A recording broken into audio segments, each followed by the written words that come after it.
Hello, Writing Rabble. It's your rabble rouser author, Chris Everhart. I'm the writer of more than 20 books, comic books, graphic novels, and the occasional film script. Back for episode 2 of the Rabble. We are covering genre today, and the Writing Rabble is a place for ordinary people who want to write and want to learn how to do it. We're starting from the very beginning with my co host, Wes Nelson. If you missed last week's video, we went over my book, The Writing Rabble, and just to help Wes get started, it's just a little compilation of my short book, but it's a compilation of my experience in writing and hopefully some inspiration. And we're happy to share that with you. Where we're starting is Wes has just gotten started writing or wanting to write, and we're starting with genre today. So we're going to get right into it. Wes, do you want to introduce yourself? Hi, Wes Nelson. Wanting to get started into writing. Brief background: I was a J school graduate who quickly went into a different industry. Now, some years later, I want to start flexing that creative muscle again, and I want to write a book. That's my ultimate goal. And I tapped Chris because I heard that he was a writer, and here we are 3 weeks later, episode 2, diving into genre, the genre that I picked, that I did some research on, that I'm hoping we can talk about today, is urban fantasy. So, yeah. Sweet. So, yeah, be careful what you ask for because it might happen a lot faster than you think, right, Wes? Yeah. Yeah, kind of went. But so just for if you didn't hear last week's episode again, is the Writing Rabble is a book I wrote 2 years ago during the pandemic in one day. Woke up at 3 o'clock in the morning and thought it's time to write that book for writers that I've been thinking about for a while, and it just sort of spilled out of me. And hopefully that is to your benefit that I didn't over edit it. But as soon as Wes asked me for help a couple weeks ago, I decided that this was the time to get the book out there and start doing these Writing Rabble shows. So I am really excited. Also, I'm still working on some of the technical things. So if anything is wrong as far as streaming or sound or whatever, major apologies, but hopefully that won't affect the content at all. So, Wes, we talked last week about what kind of story you wanted to write. You said you wanted to write fantasy, but in modern day. Does that sound about right? Yep. And I identified that genre as urban fantasy. All right. So you took the past week of doing some research to find out. One of the things we mentioned was that, or that I mentioned, was rather than us saying there are rules or formulas, we can talk about genre expectations. And that means that every genre has something that the readers come for. And my example was that if I go into McDonald's because I'm hungry for a quarter pounder with cheese, and you give they gave me a Taco Bell taco, well, that doesn't exactly make it work. That's not going to satisfy what I was looking for, and it's a good example for genre that readers, when they come to your book, they are going to have expectations based on your promise that you make in the cover, and even the cover style is often genre specific, so that when somebody sees that book online, they can identify it as, in this case, urban fantasy. Right? It's kind of a code that you want to be aware of as well. Luckily, that's a little more for the our cover designers who, if they're good, they will help us with that. So what did you learn? Well, first of all, where did you look for information about the urban fantasy genre?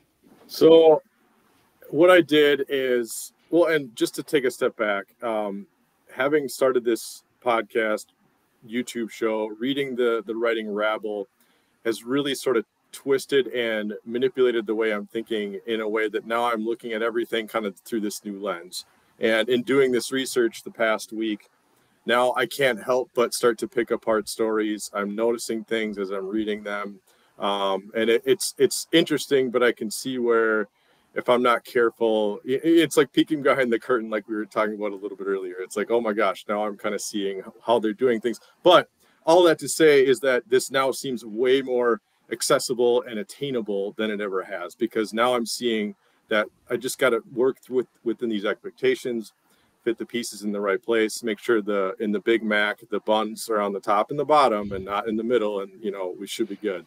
So where I started on Reddit, started on Google. I went to Google to search into Reddit. Anyone familiar with Reddit, you usually kind of have to go that route. The search function is it is what it is. So what I did was I went through, and lo and behold, of course, there's an urban fantasy subreddit. I Googled, best books in that genre, and I just started noting the books that were coming up again and again and again, the same authors that were coming up again and again and again.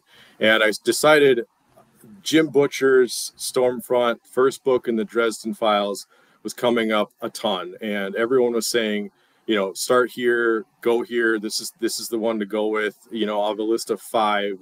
It always seemed to make that list. So went and got it, grabbed it, picked it up, started reading it, and right away I was like, this is awesome. This is my speed. This book is. It's kind of hitting all the notes where not all of them, but it's sort of in the same area that I was sort of thinking. As I read more and as I thought about it more, I started deviating from that. But that was the cool part, is it got me kind of in the right railroad and the right track. So other places I went to, I did the classic Google search, went into some Wikipedia stuff. I went into masterclass.com. I found a website called allthetropes.org. I went to writers.com, just kind of kept clicking through and playing that stumble upon game where I just kept going and going and going. So yeah, it wasn't hard to find the tropes matched up. I was kind of careful to see that one website wasn't mentioning something that wasn't showing up on another one, just to make sure that, the ketchup and the bun, and to keep going with the Big Mac thing, that all the elements were showing up and there wasn't something crazy. So yeah, that's where I started. Was it a bit of a rabbit hole? Was it more than you expected? Yeah, and there was it's like these rules that I was sort of aware of, but never had put a name to.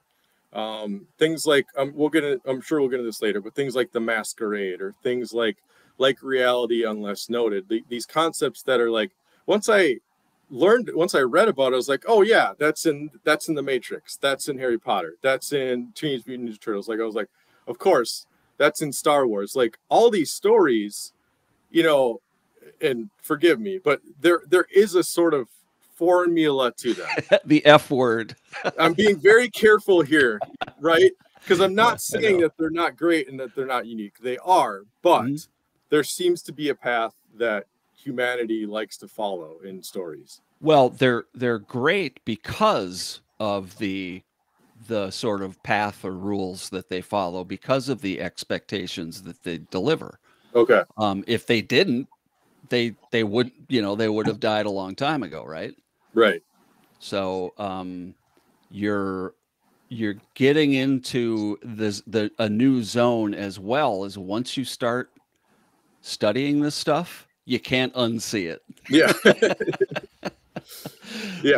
Yeah. Like I mentioned that I do some film scripts once in a while, mostly short films, but every now and then I'll feel like I'm smarter than I really am and do a full length feature film script.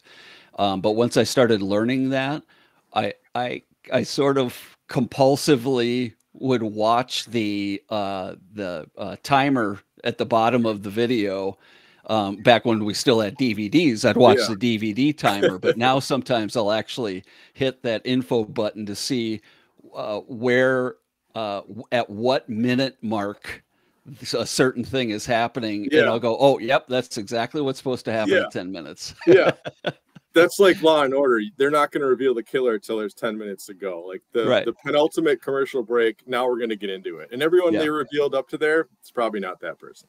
Yeah, exactly. Well, it's just funny that Pat and I have been watching, my wife and I have been watching Will Trent, which is, oh man, I can't remember what streaming service it's on, but I think it's like Paramount or whatever. Anyway, the point is that usually, we've gotten used to identifying who the killer is by how Yeah. good of an actor they are.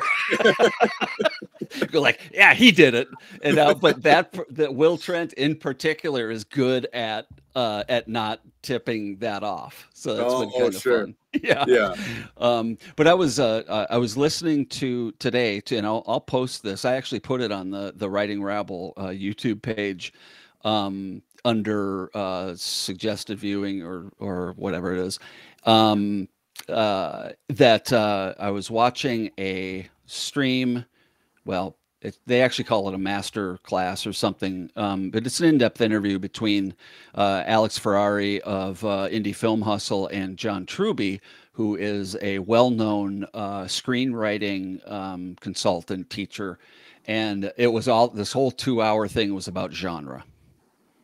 And I obviously already, ordered the book. It should be coming tomorrow. But he broke out all the genres, or I think there were seven major ones or something like that, and sort of compiled this thing as um, almost like an encyclopedia, I guess, of what elements are required for each of the genres.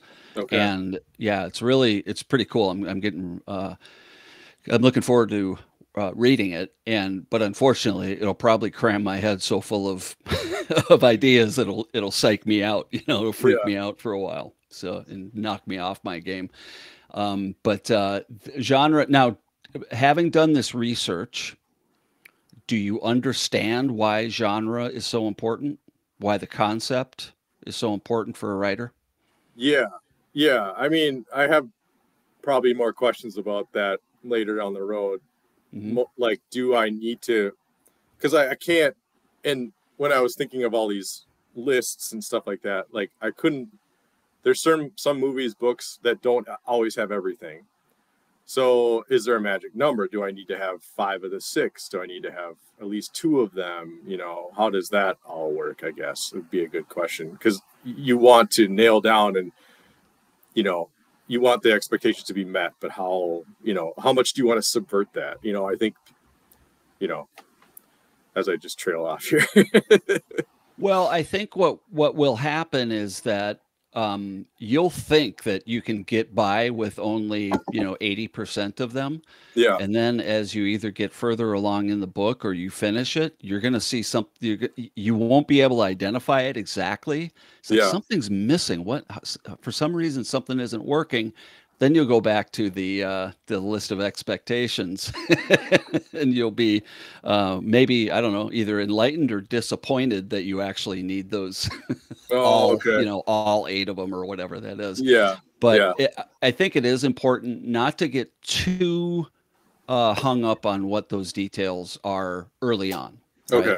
right? Um, because it can, studying studying this stuff too much in depth can distract you from writing the story, Hmm. right? So, but it's important to have a good general overview of uh, the expectations. Okay, Okay. so yeah, so what have we learned about the genre urban fantasy? So what I found was that it starts with the let's see, six of the big fantasy elements are included, and that's number one on some of the lists I found was that they have to have these certain fantasy tropes. And to go through those kind of quickly, they need to have a chosen one. Somebody who wakes up one day, an ordinary protagonist, and all of a sudden one day something happens. Sword in the Stone, Harry Potter gets the letter, Frodo and the ring, Luke Skywalker. Something happens that turns that person into the person that might be able to save the world. The second one is a Dark Lord, somebody who personifies the forces of evil, a magical overlord who commands vast armies. I'm thinking Sauron again, Lord of the Rings, someone like Voldemort, somebody who is the evilest of the evilest, the baddest of the bad guys. The third one that I found is the quest. So again, going back to Lord of the Rings, we're going to Mount Doom. We need to throw the ring in. So there's some kind of epic journey that the protagonist needs to go on to solve the problem, and it's going to be something that is beyond this character, what outside of their normal comfort zone from the beginning. Medieval setting, so that would that's where we start to divert a little bit from the urban fantasy, but the medieval setting helps to set the stage for, I guess, meeting the expectations of European folklore, fairy tales, stuff like that. So if there's a castle, it makes more sense that there's a dragon flying around the castle. I think that connects those dots. The fifth one, damsel in distress. So, female character chained to the top of the tower. The hero has to get up there and save her. Classics like, Disney classics, Snow White, Sleeping Beauty. And what's interesting is the article started to note that Disney was subverting this expectation by empowering females with things like Tangled and Moana. So sort of flipping that script, which, obviously we need at this point. Well, and it's interesting that you mentioned that, because one of the things that John Truby talked about was what we're, as a culture right now, we're awakening to the heroine's journey, where we have been operating strictly on the hero's journey for a long time. So that is true, and that they are two different things. The male heroes and the female heroines in each of these stories, they do operate different. They do things differently, and that is so. Starting to pay more attention to that heroine's journey is going to be important.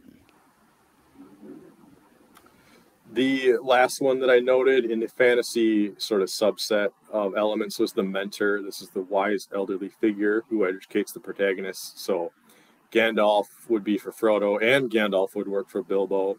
Morpheus for Neo, Dumbledore for Harry, Obi-Wan for Luke, Kanan for Ezra, the new Star Wars Rebel series. So that person who is going to help the hero become the hero and get them on their way. And how much do they help out? What kind of interesting devices does the story use to keep them so that they're not the main focal point? I think is very interesting. It got me thinking a lot about the Two Towers, Lord of the Rings, how Gandalf says, "Look for me on the third day." Look to the east at the. And I was thinking, like, here's this character who could easily turn the tide of the whole story, but Tolkien figures out a way to keep him to the side so that he's not overshadowing things. And I think that's sort of something for me to think about, is that mentor character could easily overtake the entire story if I'm not careful. So it's interesting to know how they do that. Yeah, and these are the 6 fantasy tropes. Yep. And there will be, did you say some of these will be replaced or will be used differently in urban fantasy? This was the urban fantasy says, the websites I noted said they usually include these 6 fantasy elements, and then it dives back into the ones that make it specifically the urban fantasy from here on out. Okay, gotcha. And all right, so I have some questions about that, but if you have more or something additional, go ahead with it. So back to the urban fantasy, the urban setting is important. Big cities, it's set in the present day. It's that old thing about how the city is a character in and of itself. And it was making me think about Teenage Mutant Ninja Turtles, how New York City is a part of that. It's integral to the story. And another thing that I noted or found was that the big city helps to hide the magic. It helps to hide the stuff that you don't want to see, because if this story took place in a rural town of 200 people, it would be very obvious that there's trolls running around everywhere. So you need the sewers, and you need this sort of nameless, faceless mass of horde of people that, where apathy is, and where they don't turn a blind eye and stuff like that. So the city is very important to that. Okay. Next, magic. Obviously, supernatural elements, something, sci-fi technologies, fairy tales, folk mythologies, so some sort of magic. The fourth one, noir aesthetic. So this is where I dived right into Jim Butcher and Stormfront. The story. So I just finished it. It's very classic. it opens on, you know, a single room with that sort of pebbled opaque glass with his title on it, with the Yeah. fans circulating lazily, and he's down on his luck. He can't make his rent. He's just about to give up maybe, and then there's a knock on the door, and then the story just goes from there. And it just, it's classic. Yeah. I mean, it, you know, Big Sleep, Raymond Chandler, that whole thing. So Yeah. Wes, are you on your laptop microphone? yes. Can you pull your laptop a little closer to you? You're a Yeah, little sure. bit distant. Yeah. Yeah. Is that better? Yeah, that is better. Thanks. Okay. Okay, so noir aesthetic, which I Yep. love. I love those noir stories and Yep. noir showing up in these types of stories. And I love the noir aesthetic because it gets me into the chiaroscuro lighting, which I still have to Chiaroscuro. write out. Yeah, Yes, chiaroscuro. I studied art, so I know that. That's what 10 years of art school gets you. that's awesome because I had to write it out phonetically and I still got it wrong. But Yeah. it's the pools of light, the black and the white and the right. Right. Well, and all that setting, it's about mood, Okay. right? Yes. Yeah. Yeah. Yeah. I just think these like puddles of black and white that the character is oozing into and out of, and everything is saturated and everything's dangerous, and Yeah. it makes me think of like, yeah, swamps and ponds and, you know, danger. From there, mythical creatures, supernatural creatures like, you know, zombies, vampires, werewolves, druids, demons, shapeshifters, mages or wizards. Yeah, and it made me think of the vampires and Anne Rice, and that made me think of an urban setting, you know, Louisiana, New Orleans. Jim Butcher uses wizards, demons, stuff like that. King uses the outsider. There's a shapeshifter, so it's there's always some kind of element like that. Yeah. Hey, Um, move your notes between you and the screen, will you? So because you're as you turn your head, it's hard to hear you. okay, is that Yeah. better? Yes. Okay. The Production. this is, we're breaking the fourth wall. Um, the sixth one is a protagonist with a foot in both worlds. So, you know, in the Dresden Files, Harry Dresden is riding the line between the normal people, you know, the city folk, and his landlord. He needs to pay his landlord for rent. And then he's got the White Council, which is the Wizards Guild that's holding him accountable and literally holding something over his head as a way to create tension in the first book. And so, how does he dip back and how does he play with both worlds and keep both sides happy? Um, Easy tension builder right there. The last one I have is it's a young protagonist sometimes, so a relatively young character, you know, Harry Potter, super young. Someone I guess that makes it maybe easier to have this. Like Frodo was young, I guess. So, yeah. So that's the list that I found. All right, gotcha. And it sounds like you're already finding some examples of that just in the Dresden Files. Mm-hmm. And are you are you seeing all of them there? Some of them, most of them? Most of them, not all of them. Harry Dresden, not the youngest guy. I think he's. It doesn't say specifically, but he's not a teenager by any means. So, Uh-huh. but Yeah. there, you know, he's in both worlds. There are mythical creatures, the noir aesthetic, obviously, magic, urban setting. Yeah, most of them are there. Okay. So let's go back to those six fantasy tropes that were suggested show up. Now, did they say all six of them, or some of them, or what was their It note was about that? most common. Most common. Okay. The reason I ask that is that so let's look at each of these individually. All right. So number one, chosen one. Yep, So, and I assume Dresden isn't the only urban fantasy you've read or certainly watched, right? correct, Okay. correct. So, chosen one, using the Dresden as an example. What do you think? Not so far. Um, if I'm reading between the lines, it maybe something is coming, but not so far. And so far, he's a wizard who it's more like he's a blue collar type of wizard. Uh-huh. He's Is special, but it's more about his wits. and is it revealed or is it suggested yet that he is the only one who can solve the overarching problem?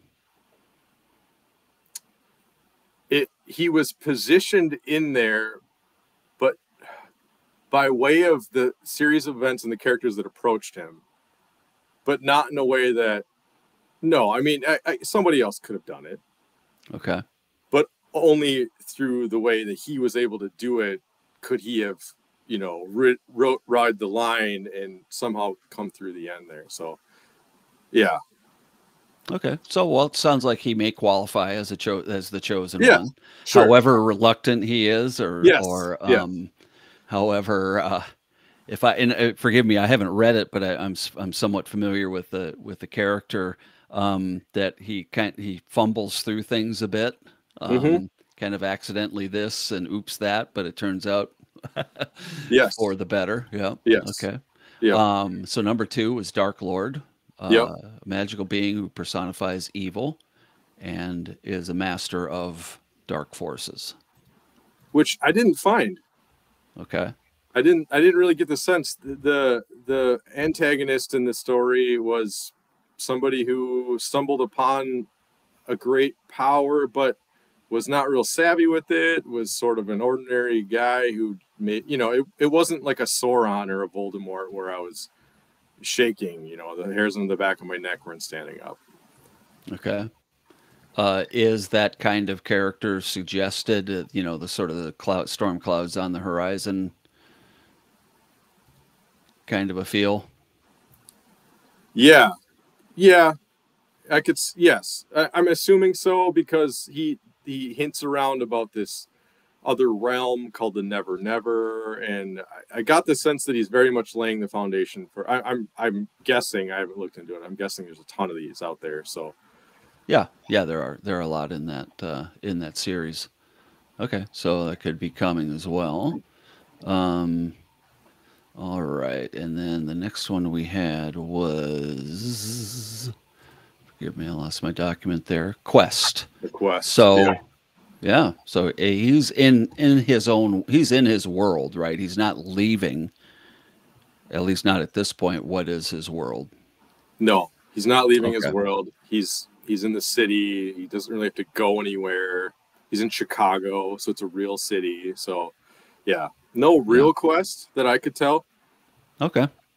Um, are there any other examples that come to your mind that do have chosen one, Dark Lord, quest in urban fantasy storytelling? Oh man, not off the top of my head. Yeah. So what I'm getting at is I'm a little suspicious of that list. Um,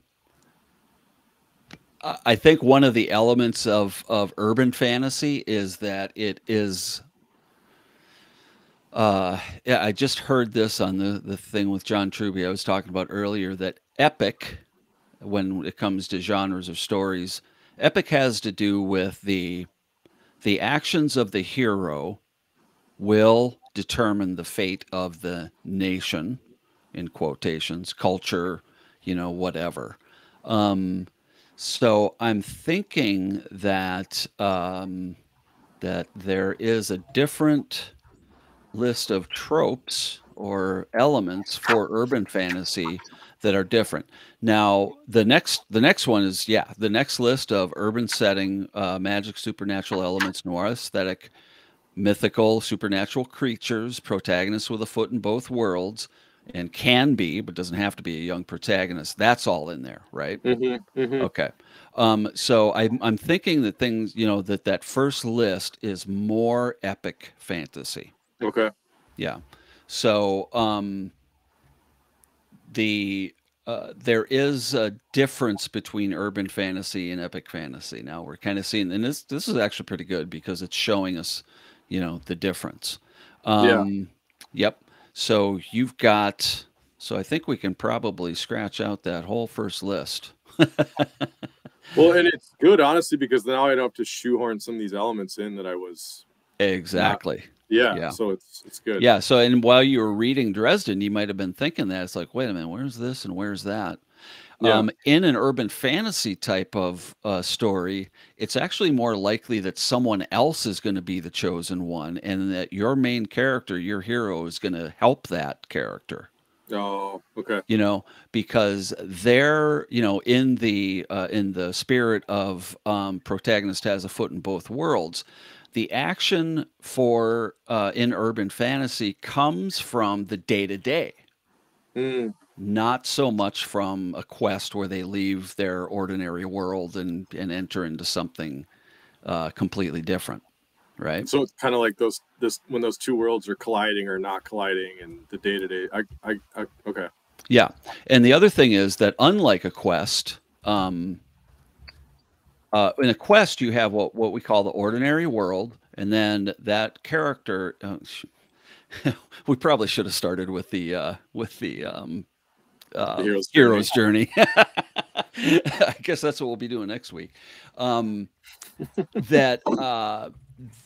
where the character has to be pushed out of their ordinary world Okay. and into a new world, right? That's Yeah. unfamiliar. In this case, it's uh, the struggle might be for this main character to stay in their ordinary world Mm, while all these other forces are trying to dislodge them from their comfort zone, okay. right? Which could Yeah. completely different idea than the quest character, Yeah. right? So Yeah. I'm trying to make notes as we go here. So it's not a quest. Outside or forces. It's and it okay. So so familiar and unfamiliar forces Yeah. uh, try to push the hero, for lack of a better word, out of their ordinary world slash comfort zone. Yeah. So can you see that now in like Dresden? Oh yeah. Yep. So, it's like, that's one thing I love about the noir aesthetic too. It's like, the main character is constantly going, "Oh man, I'm just trying to get by, I'm Yeah. just trying to pay my rent, Yep. Yep. I'm just trying to pay for the expensive booze that I like, Yeah. and you're all in here messing it up." Yeah. He's either got the police hounding him on one side or he's got the white council on the other, and it's Yeah. this constant. Yeah. Yeah. We already talked about the urban setting, and that is really, and I love your pulling that together with Teenage Mutant Ninja Turtles and the sewers. Yeah. That the urban setting is what enables the action and the magic, right? Yeah. Was That wouldn't work in Iowa. It'd be like, what are we doing here? There's just turtles and corn. Like, who cares? right. Yeah. Yep. Noir aesthetic, absolutely. Lots of rain and darkness, Yes. shadows, and that's also. I've always thought too that noir is not just setting, well, like and mood, like I said, but there also is a sense of futility in noir Mm, stories okay. that is super important. And the way I think of it in particular is everybody dies at the end. Kind of like in Reservoir Dogs when they're Yeah. all standing in a circle pointing their guns, at one another. Yeah. Most of them aren't going to make it out of there. That I think of that as a very noir element. Okay. Yeah. And so you got mythical and supernatural creatures. Yep. Those show up in Dresden. Mm-hmm. Yeah. And the Yep. protagonist has one foot in both worlds. Okay. Yep. All right, cool. All right, now let's talk about, with those things in mind, let's talk about your story and what you've been thinking and how it relates to these elements. Okay. So yeah, urban setting. I'm thinking Minneapolis just because that's what I know.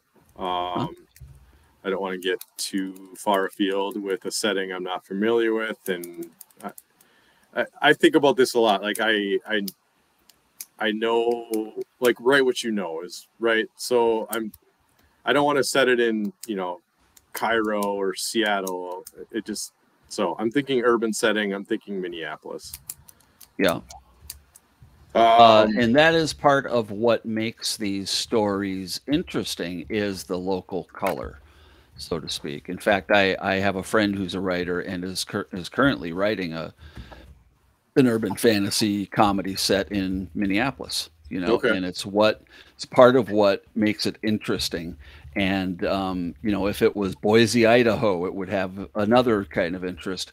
But one of the things that I have talked about with him, hi, Scott, if you're listening, is how does the local history Mm, work into what is happening today? okay. Right? So Minneapolis is the uppermost lock system on the Mississippi River. It's one of the reasons it's has been so important historically. Why it's even here, frankly. Yeah. The lock system at the St. Anthony Falls is the northernmost lock system, and because of that, grain from the Dakotas and western Minnesota and Yeah. lumber from northern Minnesota and Wisconsin all came downriver to Minneapolis to be, or not just downriver, but overland too, to be distributed, right? The Right. commodities. In fact, there are two buildings in downtown Minneapolis. One's called the Lumber Exchange, and the other one is called the Grain Exchange Building. Okay. So, and my grandfather had been a logger in the early 1900s up near Brainerd, which is on the Mississippi River, Yeah. right? So, how does that local history work into, well, and also, Minneapolis has been a bit of a cultural hub in the Midwest and was for a long time, it was a popular convention destination. Okay. Yep. So there's a lot to work with there um, to kind of plug your story into what you're into why it's here, why it's Yeah. happening here. Yeah. Okay. Okay, so Just we got having. Minneapolis as the setting. Yep. St. Paul's even cooler, as a matter of fact. Yeah. I like St. Paul too. There. Yeah. Yeah. For those of you who aren't familiar with Minneapolis, St. Paul, the downtowns are literally 12 miles apart, and Minneapolis has a more modern feel, and St. Paul's downtown has a very kind of old world feel, I think. Yeah. Yeah. And there's kind of a feud, right? There's a rivalry between the cities that. Yeah. A little Yeah. bit. We always say I like my favorite is we say big time Minneapolis and good old St. Paul. Yeah. But that's got me thinking too of, yeah, maybe playing up that rivalry or yeah. Anyway. Well, and the other thing is could it be a modern day version of the city, right? That we know. Yeah. It doesn't have to be because you're kind of. I mean, if you want to think of it as alternate universe type of stuff, you could say, oh, it's St. Paul, but not quite. Or it's Oh, Minneapolis, but okay. not quite. Right? Yeah. Yeah. Suppose Okay. that gives me more license if I don't have to be as accurate with geographical stuff that way. Yeah. Um, Absolutely. okay. So yeah, urban setting, yeah, and then magic, yes. The thing that I'm thinking about right now is something about wish fulfillment or mood alteration. My character doesn't quite know if he has magic or if he's going crazy. Is kind of how it's starting. Okay. So, okay, go on. Say more about that. So I think he's going to start deciding that he needs things or he's always needed things, and all of a sudden those things are going to start happening for him. Okay. And So, and I don't know where to go from there, but that's kind of the germ of the idea, is that he starts to get things that he needs, and we go from there. Okay, one of the things that is common in urban fantasy is there's a magic culture, right? Okay. So a foot in quote both worlds, right? Yeah. So that means that one is, there is a world of magic, but then there's also the everyday world. Yeah. And not everybody is aware of both of them, right? Right. So my question there would be, when we're talking about the, we'll just call it quote magic, right, for your main character, is there already a sort of quote industry? I got to quit saying quote. Is there already an industry of this kind of magic, wish fulfillment, mood alteration, whatever, that he's part of, or that he's going to kind of stumble into because he thinks he's going crazy? You know what I mean? So if Yeah. this is the first book and what's going to be a series, we can do that origin story. Okay. I mean, and I don't. I'm just as an example. He's a bellhop at a an expensive hotel, right, and starts hearing things or seeing things, and freaks out. you know? Yeah. And sort of is either guided or, well, maybe accidentally guided, right, not by Yeah. his power necessarily, to this underworld. Right. Okay. So because if there isn't already that world existing, then I don't know that it's urban fantasy. I think we're going to be moving more into supernatural thriller. I see. Okay. See what I mean? Yeah.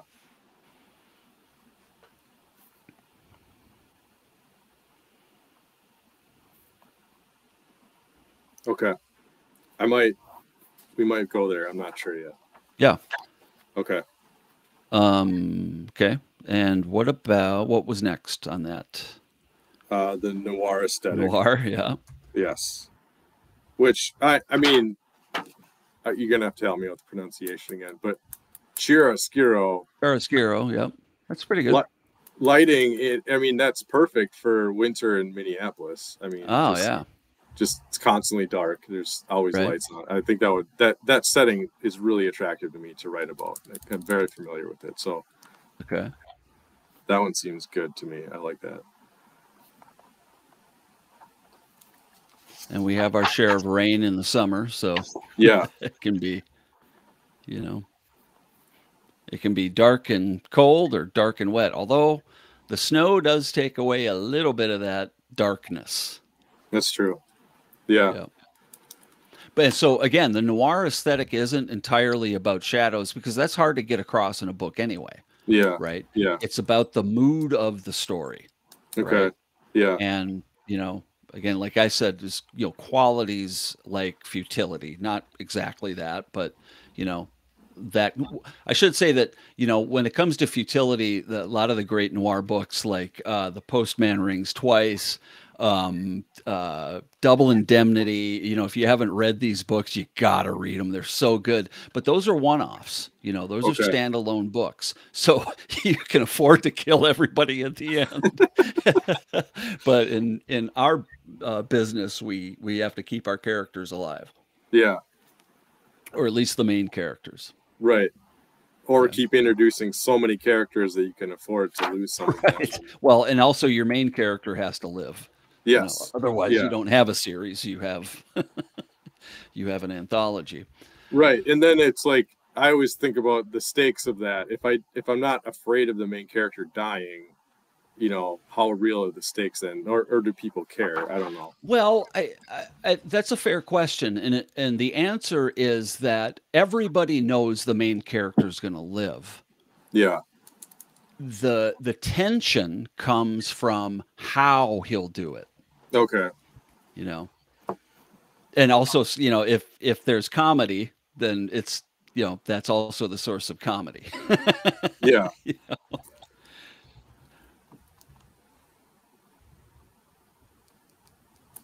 Yeah. And so it's kind of a funny reversal of the typical thing that we have, um, that um, typically we are too precious with our characters. It's like I feel like the parent of some of these characters, and I'm like, I don't want to hurt them, Yeah. but if you don't hurt them, there's no story, right? Right. Right.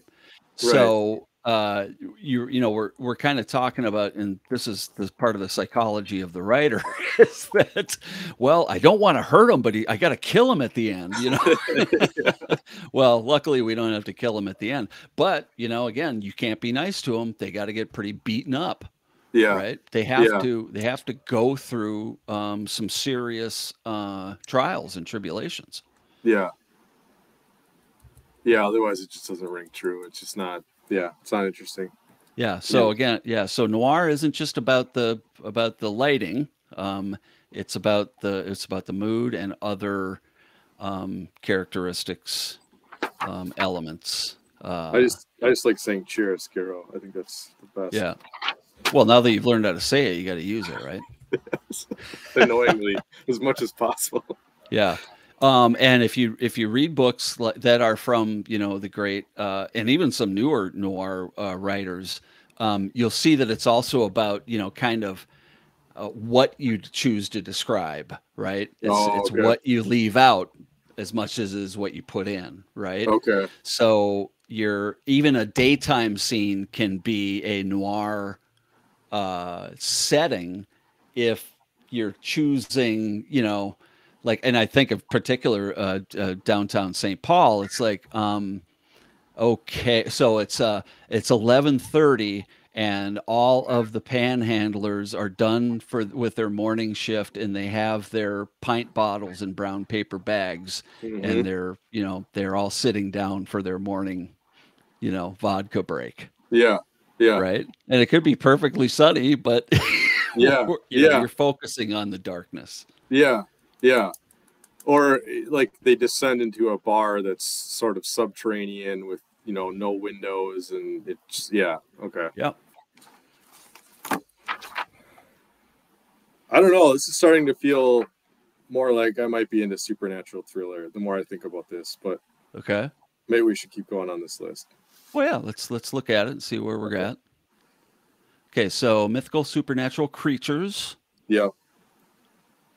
I so far I don't really have that unless I Okay. introduce that other industry or that other world or that guild or something like that. Right.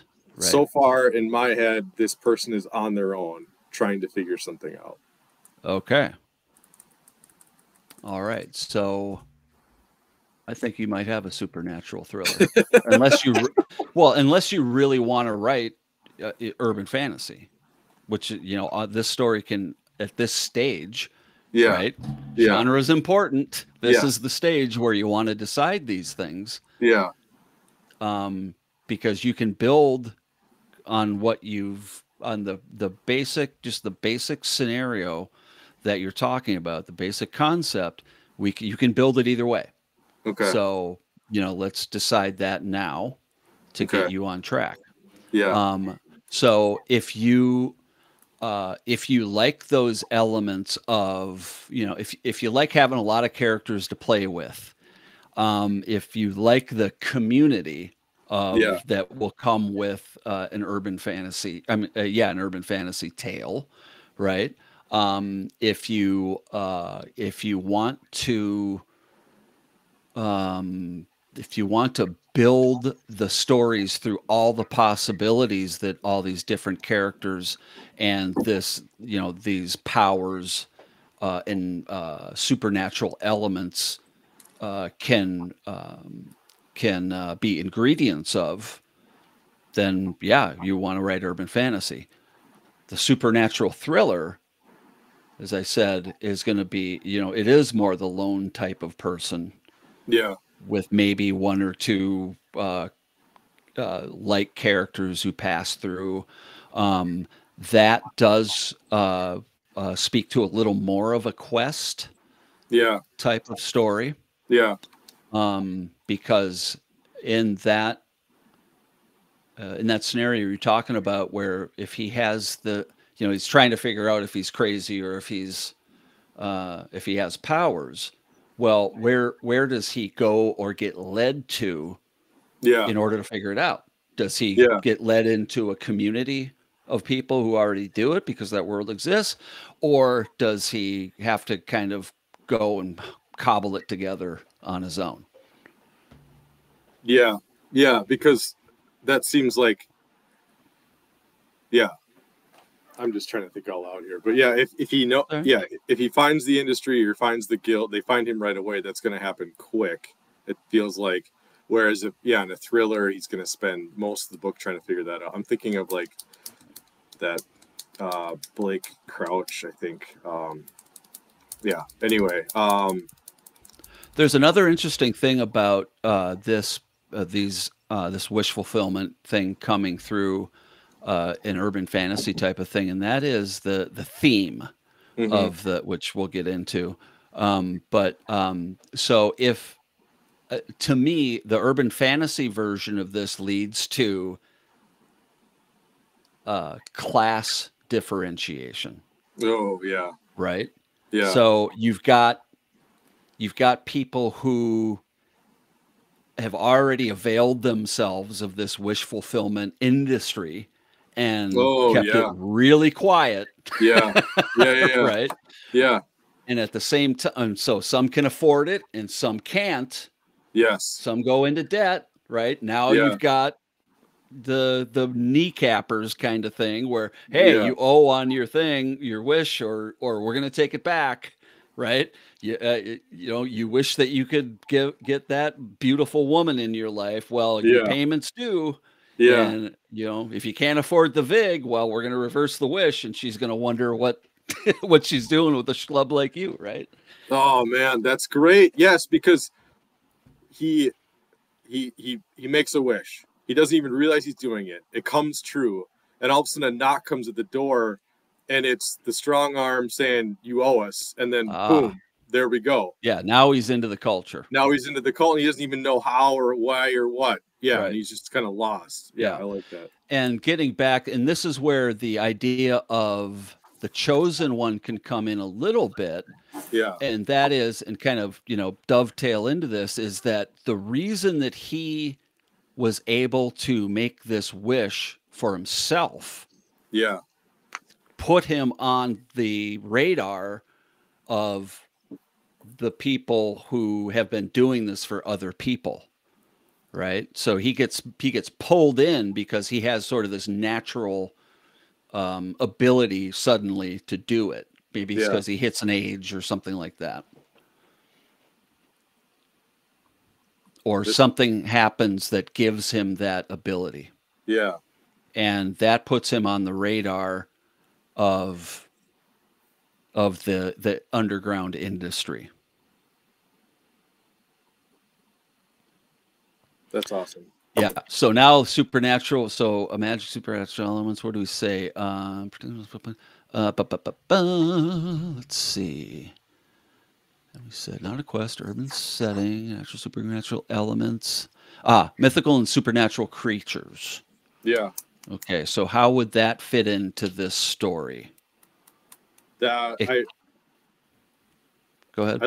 I like some kind of vampire. I was thinking some kind of time vampire, somebody or just some sort of vampire who maybe they.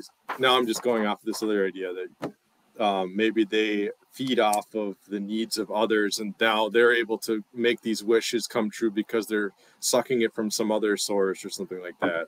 So Okay. that could be a cool way to go. Yeah, Um, that's not a creature though. no, okay, So are you is does Dresden, I think that he gets attacked by demons and yep, ghosts and demons. stuff like that, right? Yeah, yeah, Often in different forms, or sometimes it might be, uh, not this particular, but like a wolf type creature or demon or something like that, right? hmm So that's why the wish fulfillment is a little thin. hmm But it could be it could be the thing that gets him into this culture where now he's, seeing that some of this shit is real, yeah, yeah, right? yeah, That without trying to shoehorn it all together or weld it all together too much, but um, it could be. Well, I don't want to try to fill in the blanks with my crappy ideas. You got to think about that, right? Okay. If you want it to be and it doesn't have to be the mythical and supernatural creatures, but my point about that is that you may not have Yeah. enough, enough stuff, Yeah. to happen Yeah. for your main character to do and react to. What could be, what about like genies or spirits or something like that? Maybe it's something, I don't know. Yeah, I I gotta like think. that. I gotta, Genies and the other cultural types of wish fulfillers. yeah, Yeah, that's interesting. Yeah, I I gotta like think that. more about that. Yeah. So, yeah, so could it even be that you yeah, you could have some genies of different cultures and different descriptions, and they're out there, right? And now we can see him because he's all about it, and you might have to fight him or tick him off when he's Yeah. trying to do something. Sort of, it could also be that there could be like master genie type of characters who don't have a physical form, but he has to go visit them, Ooh, right? Or yeah. visit at least one of them, Yeah. and that experience is going to be terrifying. Yeah. And anything, all of the all the stuff that has to happen around a character like that, like the Oracle at Delphi, Yeah. all the things that one has to do and the multi levels uh, of uh, of progression into that chamber with that genie, right? Yeah. In sort of a Wizard of Oz thing, nobody sees the genie, no way, no how, Yeah. Yeah. but he's Yeah. the Yeah. chosen one, Yep. so he gets to visit this character, Yeah. right? And they hold his fate in his hands. And yeah. Yep. Okay. This is cool. I like this. So protagonist with a foot in both worlds. Yep.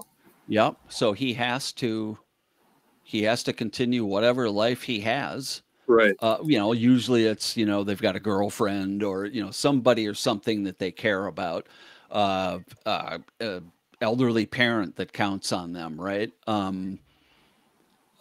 Here's an interesting idea. What if he, he the this that your main character, your protagonist, cannot go fully into the underworld because they have responsibilities and obligations Yeah. in the real world, Yeah. Like right? he's got to pick his kids up and he's got a job and stuff still. So Well, this, and it just occurred to me, what if he had a father who had dementia ooh. and was talking frequently about genies and this kind Yeah. of thing, right? Yes. Yeah. And he Yeah. always thought it was, whatever, man. Yeah. But it turns out that having this gift runs in his family. Yes. That's good. And so in most noir stories, the main character isn't married and doesn't have kids, but Okay. doesn't mean Yeah. that you can't do that. Yeah. It could just complicate things even worse for him. He misses the dance recital. He was out all night and he can't tell his wife where he was. Yeah. That Yeah. kind of Yeah. stuff. So that's another decision to make, right? Yeah. Um, so we have to identify what those worlds are and what the motivation is for him to put up with the complications that the difference causes, Okay. right? Yeah. And the last one was can be a young protagonist, but it doesn't have to be, Yeah. right?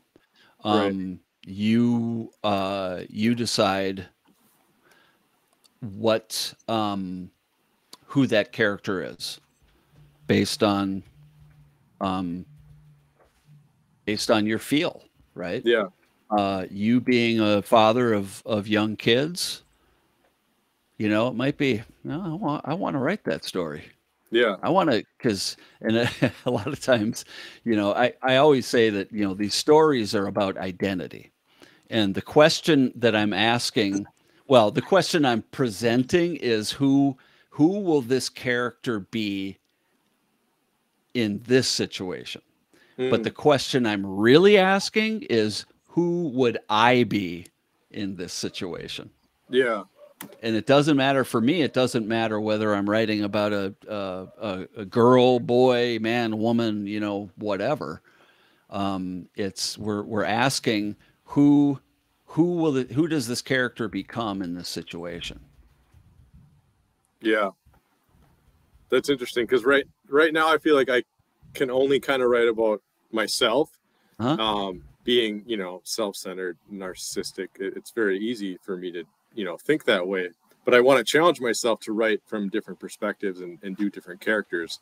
Um, but right now I want to just make myself the character, but lose 20 pounds, add 2 inches of height. I there's like make it sort of a hybrid or some sort of different amalgamation of things. So yeah, Yeah. I don't know. Well, and here's another funny thing too, and I think that this would be a wise way of doing it with that setup is that he's like a great father and a great husband. And that's what causes all his problems is he's absolutely dedicated to Yeah, being at the dance recital, yeah, right? yeah. And so the problems that causes is going to be the source of a lot of the action, Okay. right? Yeah, So I've never missed a soccer game. yeah. Well, now that this is happening, Yes. we don't want to make him into a deadbeat. Right. Right. Instead, we might ask, okay, then what does he have to do to remember his anniversary, Yeah. and pick up the flowers, and Yeah.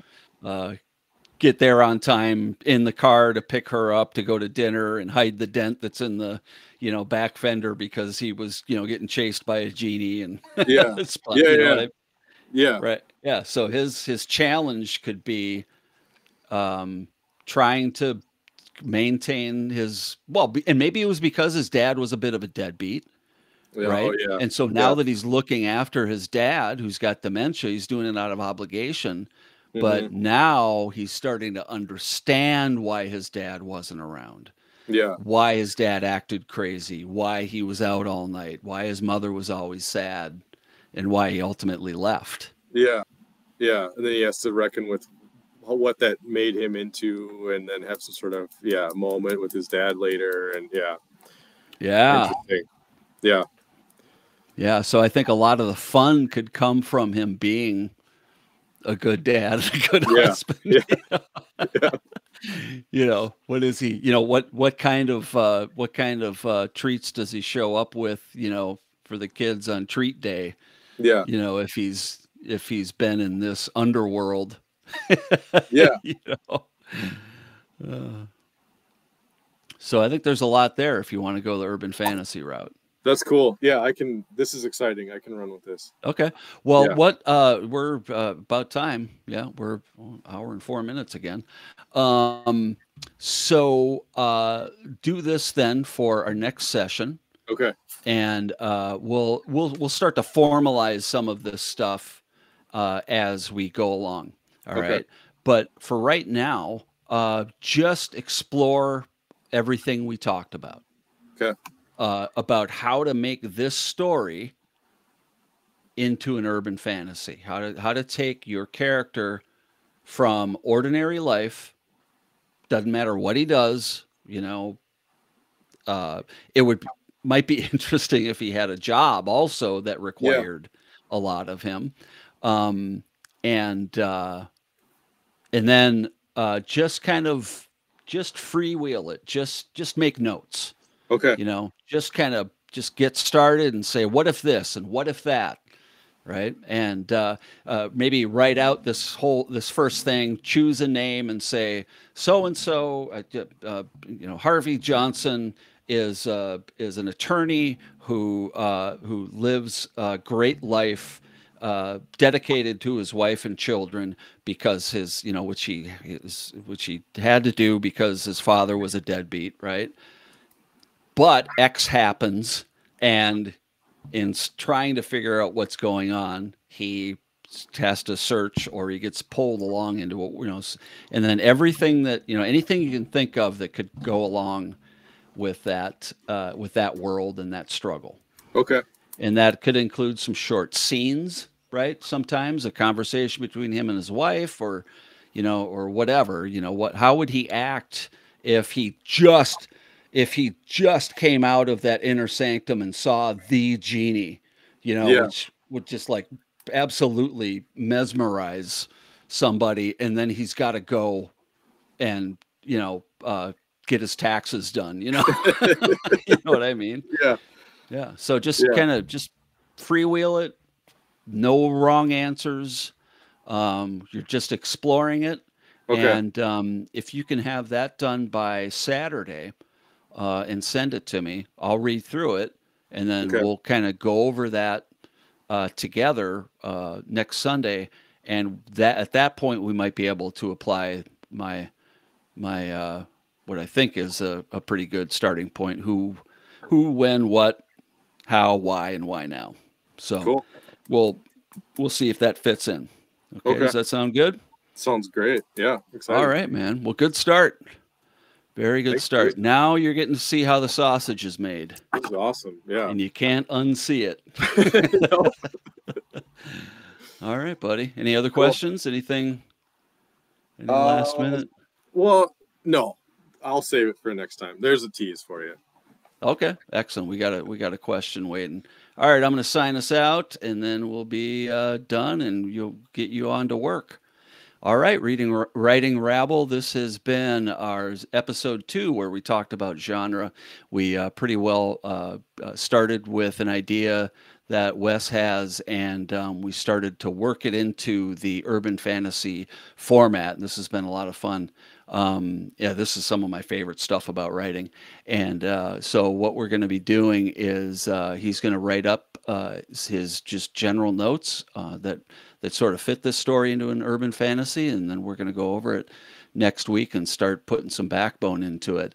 So, remember that the Writing Rabble book is available on Amazon. I will be putting it out for wider distribution soon.